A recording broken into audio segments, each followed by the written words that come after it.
What's going on, guys? Welcome back to Grey Talks Wrestling. It's time to talk about another review this Tuesday in Texas after the controversy at Survivor Series 1991. Jack Tunney made this pay-per-view. What a legend he is. Jack fucking Tunney. Miss him, man. Those were the days. Anyway, we move on. Jack Tunney made the match. Undertaker versus Hogan. The rematch. We've got Jake the Snake Roberts versus Randy Savage, 1-on-1. And a couple more matches to throw in there, like Bret Hart versus Skinner for the IC title, and a tag team match that really didn't mean much. But what you might not know is this show had about 8 or 9 dark matches. Yeah, there were a few that are very missable that you will not even care about. But you got matches like Ric Flair versus Roddy Piper. Why the hell wasn't this on this show? Why the hell wasn't that match televised? LOD had 2, count them, 2 tag team title matches. The only interesting thing about those tag team title matches was the Rockers was their final match together, really. Marty Jannetty was turned on by Shawn Michaels literally a couple of days earlier to this, a couple of days prior, but it hadn't been televised yet. So they put them together one more time, a title shot, why not? But then they faced the Natural Disasters. At least I would have thought the Natural Disasters match may have been televised. Why not? Why not put it on there? Made no little sense, really, because you've only got 5 matches here. You know Bret Hart's beating Skinner. You know that much.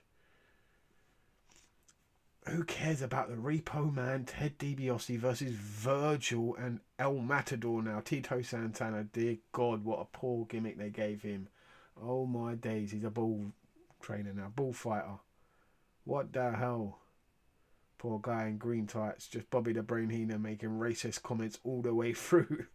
Just stereotyping him completely. The flying jalapeno and all of them ones there. That was ridiculous. Anyway, the one match that was really good on this show, you've got to give it, was Randy Savage versus Jake Roberts. What a fucking match that was. If you want to go and watch anything from this show, watch that match. Brilliant. Jake the Snake Roberts as a heel doesn't get enough credit during this time. He is a very good heel. I much prefer him like this. It's a shame they didn't run with it for a lot longer. It's a shame. It was probably because Jake the Snake Roberts was the state he was in at that time. The drugs, the alcohol, everything else he was doing. It was just a mess, but this character was phenomenal. And it would have been so great if it could have lasted just a little bit longer.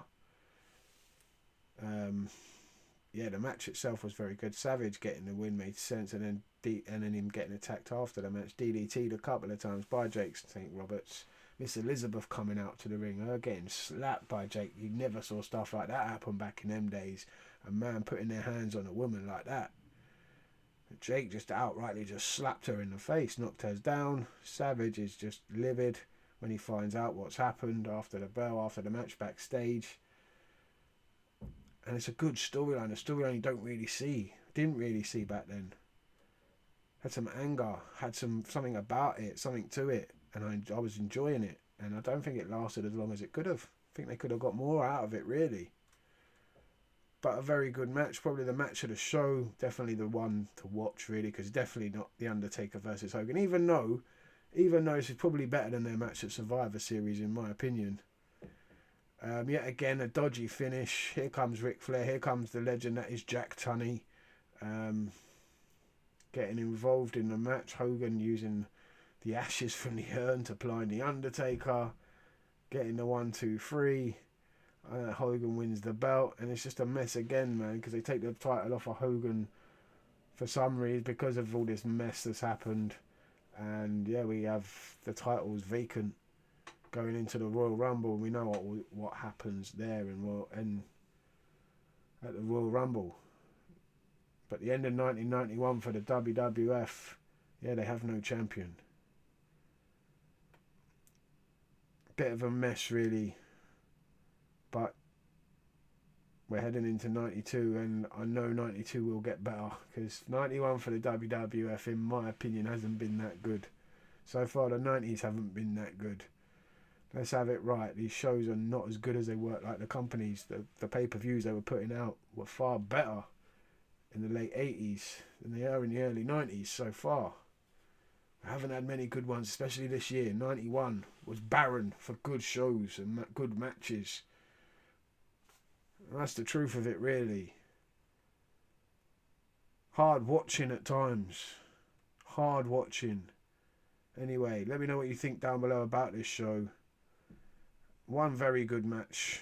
The rest, meh. Could have had more matches on there, would have been better. He could have had Flair versus Piper. My God, how they dropped the ball right there.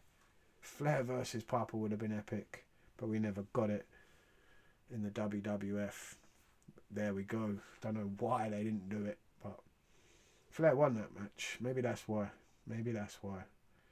Anyway, thanks for watching Grey Talks Wrestling. I'll be back very soon with another retro review.